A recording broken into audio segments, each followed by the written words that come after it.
L'hypersensibilité fait partie des notions de plus en plus abordées, mais qui restent plutôt difficiles à définir précisément et surtout qui restent connotées assez négativement. Pour beaucoup, l'hypersensibilité est vue plutôt comme une affaire de bonne femme, synonyme de naïveté, de fragilité, d'instabilité émotionnelle ou encore de pleurs apparemment sans raison.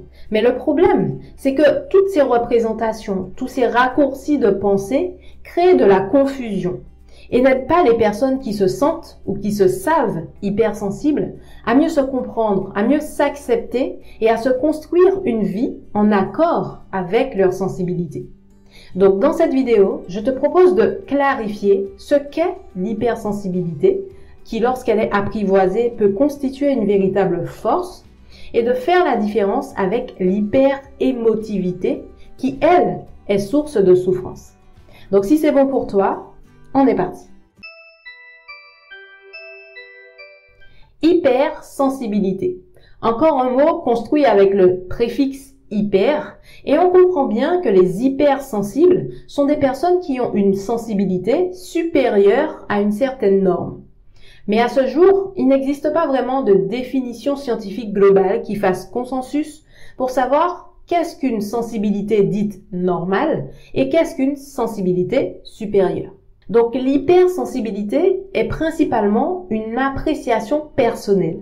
Se sentir hypersensible, c'est avoir l'impression de percevoir les choses plus intensément, plus subtilement et dans tous les cas différemment par rapport à la grande majorité de celles et ceux qui nous entourent.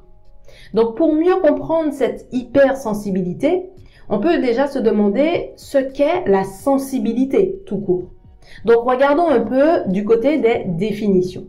Selon le dictionnaire Le Robert, la sensibilité serait la propriété d'un être vivant ou d'un organe de réagir d'une façon adéquate aux modifications du milieu. La sensibilité serait aussi la propriété de l'être humain sensible, traditionnellement distinguée de l'intelligence et de la volonté. Du côté du Larousse, on peut trouver que la sensibilité, c'est l'aptitude d'un organisme à réagir à des excitations externes ou internes.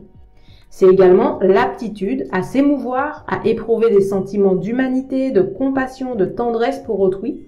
Et c'est, là encore, on retrouve l'idée, la manifestation de cette aptitude.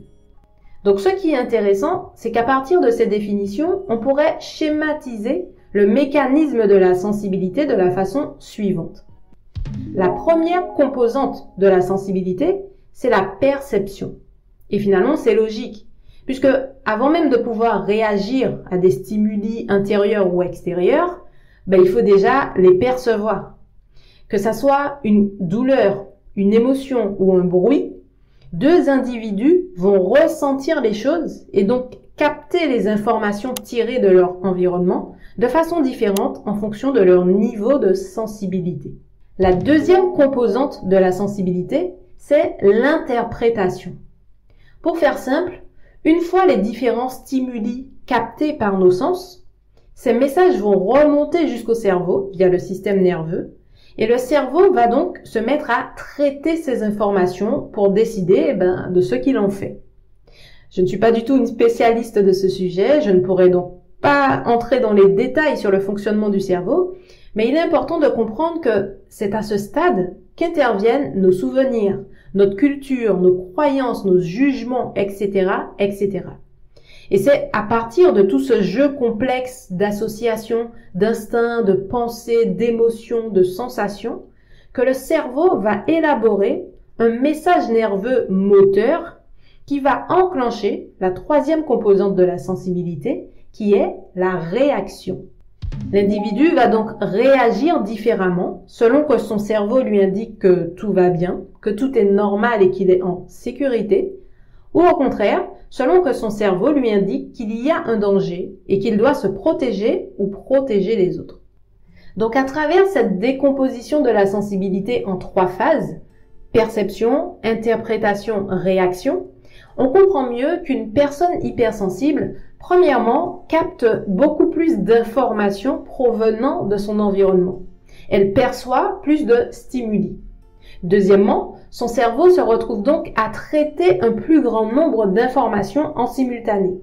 Et par un effet d'amplification, plus de sensations, plus de pensées, plus d'émotions, etc., l'hypersensible a tendance à fatiguer plus rapidement de ces interactions, ce qui peut venir renforcer encore plus sa sensibilité, son irritabilité, et qui peut, au final, aboutir à un trop-plein et à des réactions inadaptées ou disproportionnées, et qui viennent alors nourrir et renforcer le sentiment d'incompréhension ou de décalage que ressentent les hypersensibles. Et c'est justement au niveau de ce troisième point, celui des réactions, que l'on peut faire la différence entre une personne hypersensible et une personne hyper émotive. Donc voyons cela plus en détail tout de suite. Un rapide coup d'œil du côté des définitions et on obtient que l'émotivité est le caractère d'une personne émotive, disposition à être affectée par des événements souvent insignifiants. Bon, remarquons que le Larousse indique hypersensibilité comme synonyme à l'émotivité. Bon, je ne trouve pas ça très juste, mais bon bref. Sur le Robert, on obtient émotif, relatif à l'émotion, et personne qui réagit par des émotions fortes, qui est facilement ému.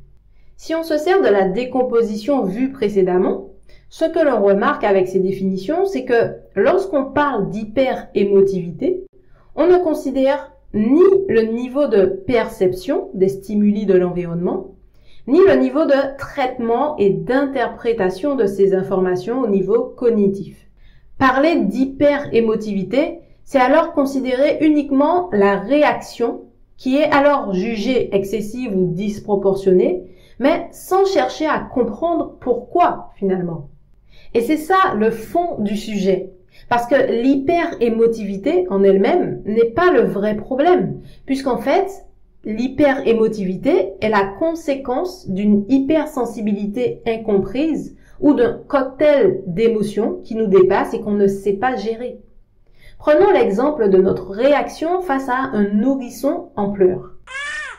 Nous comprenons naturellement que ces pleurs sont une forme d'expression et nous cherchons alors à comprendre ce qui ne va pas. Quels sont les besoins insatisfaits de ce bébé pour pouvoir apporter les modifications nécessaires dans son environnement pour l'apaiser?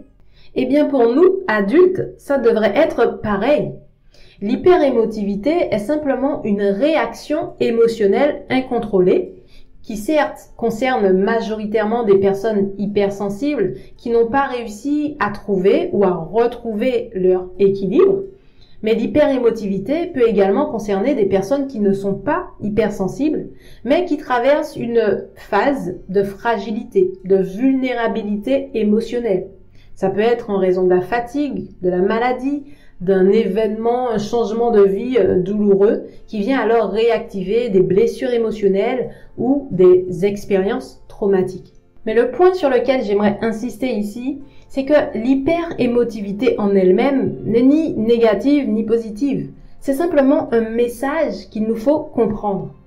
Donc, si toi aujourd'hui tu souffres d'une hyperémotivité, dis-toi que cette émotivité se manifeste pour t'inviter à apprendre à mieux écouter et à mieux respecter tes vrais besoins. Et c'est ça la clé.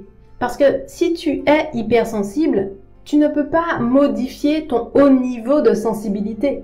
Tu ne peux pas, par exemple, t'empêcher de percevoir tous les signaux sensoriels, émotionnels, intuitifs que tu perçois dans ton environnement. Ça fait partie de toi. Tu es câblé comme ça, si on peut dire. Et au contraire, cette ultra-sensibilité peut devenir ta plus grande force. Nous en reparlerons dans une prochaine vidéo. Mais par contre, il est tout à fait possible pour toi d'apaiser tes réactions émotionnelles en travaillant sur les 3 composantes de la sensibilité que nous avons vues juste avant. Tu peux par exemple adapter ton environnement et opter pour un rythme de vie plus respectueux de ta sensibilité et de ton équilibre personnel. Tu peux apprendre à apaiser tes pensées et développer un dialogue interne plus aidant. Et enfin, tu peux apprendre à mieux gérer tes émotions et à les exprimer pour t'en libérer de façon plus créative et surtout plus bénéfique pour toi et pour ton entourage. Donc si on récapitule ce que l'on a vu dans cette vidéo, on pourrait dire que l'hypersensibilité est une façon de capter le monde, alors que l'hyperémotivité est une façon d'y réagir. L'hypersensibilité est une des causes possibles à l'hyperémotivité, mais il en existe bien d'autres. Et enfin, une personne hypersensible qui a trouvé son équilibre n'est pas du tout hyperémotive.